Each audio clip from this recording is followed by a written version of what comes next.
From NJPBS Studios, this is NJ Spotlight News with Brianna Vannozzi. Hello, and thanks for joining us tonight. I'm Joanna Gagis. Brianna Vannozzi is off. Coming up, World Cup fever. We'll get you the latest on the top matches, the transit plans, and the most important question, are tickets still available? Plus, June is recognized as Pride Month. I recently spoke with the head of Jersey Pride about this being a time for celebration and a continued push for equal rights. But first, Dr. Adam Hamawi joins us to talk about his big win in the Congressional District 12 primary race and the growing concerns over his controversial past ties. That's next. Funding for NJ Spotlight News provided by the members of the New Jersey Education Association and RWJ Barnabas Health. Learn more at rwjbh.org. In a crowded primary race to replace retiring Congresswoman Bonnie Watson Coleman, one candidate pulled ahead of the pack with a clear victory. He's a former Army physician credited with saving the life of U.S. Senator Tammy Duckworth on the battlefield. But his former ties to a convicted terrorist have raised a lot of questions in recent weeks. He joins us now to talk about his big win and those growing concerns.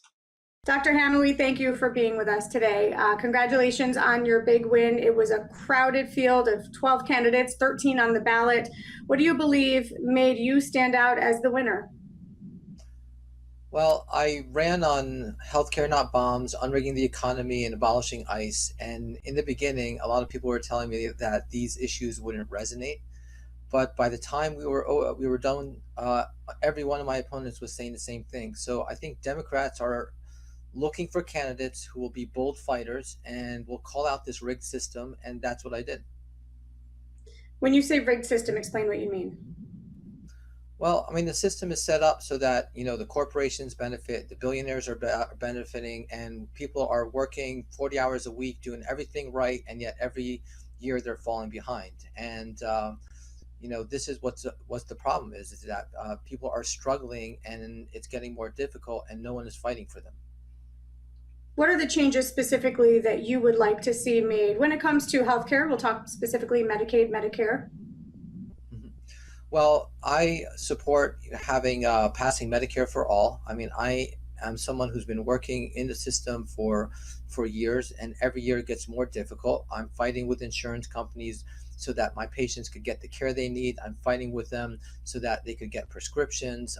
And what we're seeing is patients are going into debt just to be able to afford their health care, and they're choosing between their rent and their medical bills.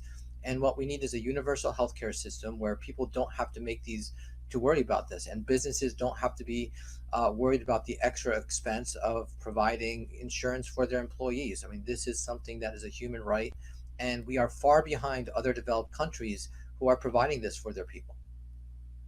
You will now go on to face Republican Greg Mealy. This is not his first run, but I believe his first time with significant backing as the candidate. Two independents also are in the race. How will you differentiate yourself in this race as we head into the midterms? I'm going to continue fighting for the issues I've been fighting all along. These are issues that resonate just not with Democrats, but with all Americans. We are tired of seeing trillions of dollars being spent on, forever wars. Our country is not any safer for them. We need to take some of this money that we're spending overseas on funding atrocities and wars that are illegal and immoral, and spend that in our communities where we need it, for healthcare, for education, to rebuild our roads and bridges. This is what Americans want. This is what people in New Jersey want. We have to point out your win comes amid growing concerns over ties that you have to someone named Omar Abdel-Rahman, and he is a man who is known as the Blind Sheikh. He was convicted of orchestrating the bombing plot against the UN, contributing to a terrorist plot against the World Trade Center in the 90s. You testified as a character witness for him at his trial. How do you explain that? So let me clarify, I did not testify as a character witness. I was a witness for the defense, and that was on events that happened. These smears by MAGA are getting more absurd by the day, and they're just kind of, they're getting, they're just growing based on facts that really don't exist. When Trump's allies are beginning to tear you down, you know that you're doing something right. and when you get labeled as the anti-APAC candidate and you call out fascism, then this is what happens. What MAGA leaves out curiously is that I spent almost 20 years in uniform, and serving this country. I was a combat surgeon in Iraq. I saved hundreds of American lives. I treated the victims of terrorism on 9/11 on Ground Zero, and I'll never forget that day. So more than 30 years ago, I, like many others in New Jersey, met this man, and he was one of the few religious figures in the area. Of course, I condemned his rhetoric and actions, but I was in the military when this happened, during the trial and afterwards, and I was trusted with sensitive roles afterwards as well. My patriotism and record of saving lives is clear, and I'm not getting distracted by these smears, because this is the kind of anti-Muslim attacks from the right that don't work anymore. I'm building a movement to deliver healthcare, not bombs, to unrig the economy, and to win New Jersey, a system where everyone could thrive. And to be fair, the concerns are not just coming from the right. Yes, New York Congressman Mike Lawler has said that he would, if he were to be elected, he would open a full investigation into your relationship. And I just want to point out, yes, he was your opponent, but Plainfield Mayor Adrian Mapp has called this out. And Congressman Josh Gottheimer in the 5th Congressional District has said that he sees some of this as concerning as well. So there is concern growing among Democrats as well. And I just want to point out that the former U.S. Attorney at the time, Andrew McCarthy, said that you did not have to come, you were not subpoenaed to testify, that you chose to testify for the defense. Do you deny that? I swore an oath as an officer of the United States Army to defend and protect the Constitution of the United States. And I believe in its system of justice and laws that exist. So I went and I testified under oath about events that happened, and I stand by that. And if we don't believe in this system, then we're going to continue in this path of fascism and authoritarianism, and we're going to lose our democracy. Our system was set up so that everyone could have a fair trial. I went and testified 15-20 minutes in a trial that lasted weeks. And if my opponents are going to make normal actions a crime, then this is already concerning, especially when I see Democrats beginning to take MAGA and far right speaking points. This all comes at a time when there's just growing controversy and disagreement here at home over U.S. involvement in conflict overseas, in Iran, in Gaza. What is your position on the U.S.'s involvement in the war in Iran and its support of Israel? Well, I see the war in Iran as both illegal and immoral. On the first day of the war, we bombed a school that was filled with young girls. And what we've seen decade after decade is that we get involved in these wars that we are creating, and we are not making this country any safer. We are not making more friends. We're creating more hatred. We are losing our allies, and the only people we are serving is the military-industrial complex, the defense industry, who are making billions off of these wars, and we are stealing from our communities that really need these funds. We should be spending this to be able to rebuild, to build our schools, to be able to build our roads and bridges, to fix our healthcare system. So I'm against these forever wars. I'm against funding atrocities and genocide overseas, and I think most Americans have clearly said that they are against this as well. Do you see any path for bipartisanship in Congress, if you were to make it there, for how the U.S. approaches these types of wars? Do you think that there's any shared opinions there between Republicans and Democrats? Absolutely. I mean, Americans, from both parties are looking for us to be able to invest in our communities, to be able to invest in housing, to invest on our own infrastructure. And they're tired of supporting wars and, like supporting APAC candidates who are trying to take these funds and put them overseas. All right. Dr. Adam Hamouie, Democratic candidate in Congressional District 12. Congratulations on your win. You now go ahead to the midterms where, like I said, you'll face off against 3 opponents. We will keep following the race, but thank you so much for taking some time to talk to us today. Thank you very much. Governor Sherrill and the New York, New Jersey host committee announced today that they're giving away 770 free tickets to the World Cup in partnership with several different sponsors throughout the state. The tickets will be distributed among different community groups like New Jersey youth soccer players, pediatric patients, and frontline healthcare workers, just to name a few. And they'll be given out for 5 group stage matches and 2 knockout round matches to promote access to the entire tournament. Governor Sherrill said during the announcement that, quote, "We want the experience to be accessible and affordable for as many New Jerseyans as possible." She added that these tickets come at no cost to taxpayers. So with the first game just days away, what can we expect both on and off the field, from transportation to the actual matchups? I recently spoke with Steve Politi, sports reporter and columnist with NJ.com. He's got the latest on what teams to watch out for and how this could all go for New Jersey. Steve, great to talk to you. We have focused so much on the state's preparedness to host this World Cup. We're going to get into that, but I want to just first start with the more fun side of it, right? Which is the matches that we're going to see. Talk us through what teams are actually coming here to New Jersey. Yeah, I mean, it's going to be thrilling. We've got 8 games in New Jersey, starting with one of the earliest ones. I think it's going to be a good one. Brazil-Morocco sort of gets started with one of the traditional favorites, one of the powerhouses of international soccer. Can't wait to see that game. Morocco's very good as well, so that'll be a good test for them. There's a chance that, I think if you're looking at the teams that have a chance to win, France is another team that'll be here. They play Senegal early on sorry, can't call it MetLife Stadium. In New York, New Jersey Stadium, as FIFA requires us to Come say. on. That'll be an we know what it's really interesting called. game. We do know what it's really called. It's funny on the Parkway, they're calling it, if you look at one of the signs over the road, they call it New Jersey, New York Stadium, which I think is just hilarious, but they can't, whatever they put up there, we know it's MetLife Stadium. Then you look at some of the other matchups. I think it's interesting that you get to see Senegal is training at Rutgers University. They are the very talented team. A lot of people think they could be a dark horse. They're going to be playing here. I mentioned France. Norway has one of the more colorful figures in international soccer as one of their best players. I think people will be interested to see them play. If you were a soccer nerd, I don't think you could have done much better than the teams that are coming here. I remember that, this was a big point under the Murphy administration, them trying to secure some big games for New Jersey.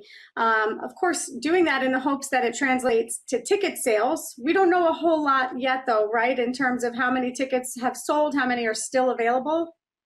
Yeah, FIFA keeps it very close to the vest. It's become one of the more controversial storylines heading into the World Cup. The way FIFA's practices have sort of held tickets back. A lot of fans believe they were buying for one tier ticket, ended up with tickets someplace else.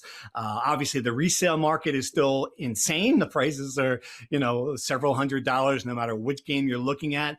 I will be very curious as the games get closer. What'll happen if FIFA will have to dump some of those tickets? There are 80,000 seats in the stadium. So, you would think that at least for this market, I don't know about every market, but for at least this market, you're going to have every one of them filled. When it comes to New Jerseyans, and I'm going to ask you to speculate for a minute, but there might be folks who haven't bought a ticket yet and are kind of just waiting to see how all of this goes. Of course, we have the final here, right? From your best guess, do you think this builds momentum as we go? If things run according to plan, as NJ Transit and the governor and the host committee hope it does? I think so. And that's a great point. I mean, I think a lot of people want to do the wait and see part of this. I do think all of the transportation, all of the concerns, all of that negative buzz going in, if you're a casual soccer fan, casual sports fan, I've heard from a lot of people who are just like, you know what? I'm going to take a pass on this. I'm going to watch it on TV. Maybe if those first game go well and people see that if they're pulling off and it's been a good experience and there's a lot of excitement about it and the tickets aren't as expensive as they are now, I could certainly see then more fans wanting to get there, wanting to see it.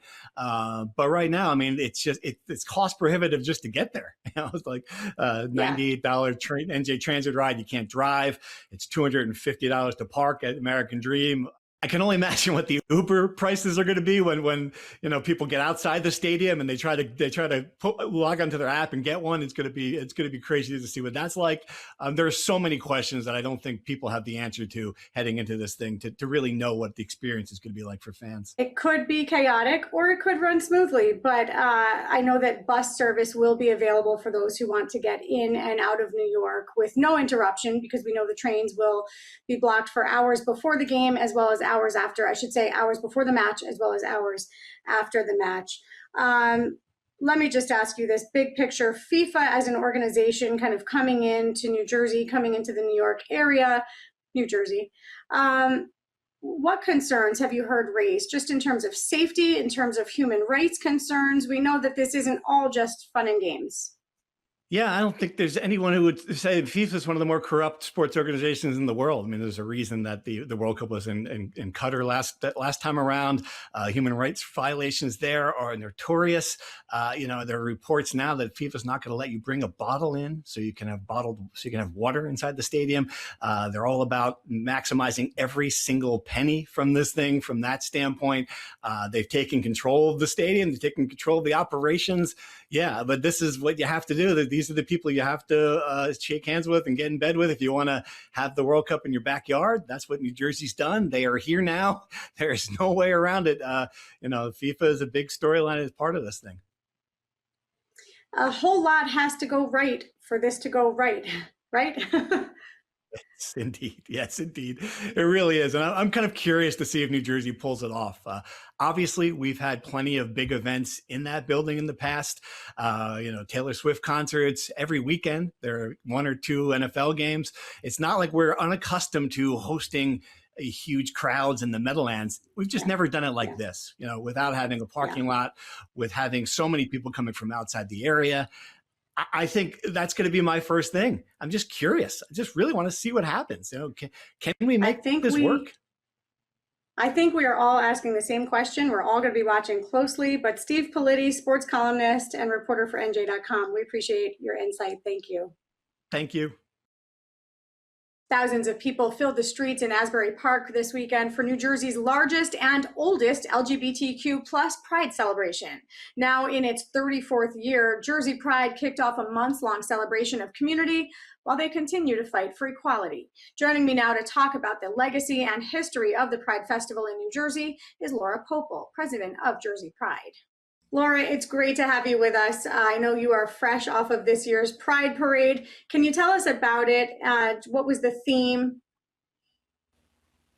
Sure. So this is our 34th year, and each year we try to choose a theme that is really reflective of how things are in the community, how things are in the state and the country. So this year our theme is exist, resist, persist. And really the idea is that Pride is a celebration, but it is also a protest. It's always had that dual nature. Its genesis were the Stonewall riots in 1969. But each year we try to celebrate the community. We provide visibility for the community within the broader, in our case, Asbury Park and New Jersey society. And so we've always been able to really celebrate and bring together lots of different groups, lots of different aspects of the LGBTQ world. But this year, with everything going on at the national level, it's really important that we're able to acknowledge that we do exist despite every effort to erase us, particularly the trans members of our community. It's important to encourage and to provide hope by letting people know we can resist. This does not have to be the state of affairs. We have been protesting since 1969, and we're going to persist at this. No matter what they throw at us, we will continue to be out there demonstrating that we deserve these rights, we belong. And we know that there are lots of allies out there. They showed up in mass. So we are not alone. We work with our allies, and it was a great day. I want to ask you, not everybody is familiar with what happened in 1969 in the Stonewall riots. Can you just explain, give us a bit of historical context there? It was a police raid in New York of the Stonewall Inn, which has since been declared a national park, but again, that designation was stripped by an administration that has been, as I said, trying to erase all evidence of the LGBTQ, particularly T, community. And we fought back to get that replaced. But it was about the community that was in the bar at the time, which was a lot of members of the trans community, our Black and brown brothers and sisters, as well as LGBT, well, lesbians and gay men, protesting and saying, no, we're allowed to be here, even as the police were dragging us out of the bar. And so after that event, there started being pride events throughout the country, and it's slowly grown. So originally, you saw them in the larger cities, New York, San Francisco, but in 1992, New Jersey started, Jersey Pride started the first statewide event. And since then, there have been, over the past 30 some years, dozens of Pride events that have come up. Jersey City, it just had its 25th. Newark Pride has a Pride event. Montclair has a Pride event. So there, some of the South Jersey shore towns are now having Pride events. So we are everywhere, and we are standing up within our communities and making sure our voices are heard, and recognizing each other and celebrating. You said that right now there's an effort to erase the, in particular, trans community. But of course, you're mentioning the efforts still to fight for rights for LGBTQ folks. But I just want to ask you this. We have seen this Trump administration scale back funding for pretty much all DEI, diversity, equity, and inclusion types of programs. Has that had a trickle down impact on you here in New Jersey, and specifically your organization? So when we started back in 1992, and I've been here with Jersey Pride since the beginning, we actually came from a political legacy ourselves. The original Jersey Pride was a committee of the New Jersey Lesbian and Gay Coalition, which had just in 1992 culminated in a statewide effort to get the law against discrimination amended to include sexual orientation. And at that point, it was signed in January by then Governor Florio, and the energy within the community was tremendous. And we were only the 5th state to have an amended LAD that actually acknowledged sexual orientation. And yet Pride events were happening in nearby Philadelphia and nearby New York, which meant people were crossing the river to go to Pride events that were being held in states that didn't have amended laws against discrimination. We were ahead even at that point in terms of our legislative victories, and we wanted to celebrate in the Garden State itself. And so we had our event then.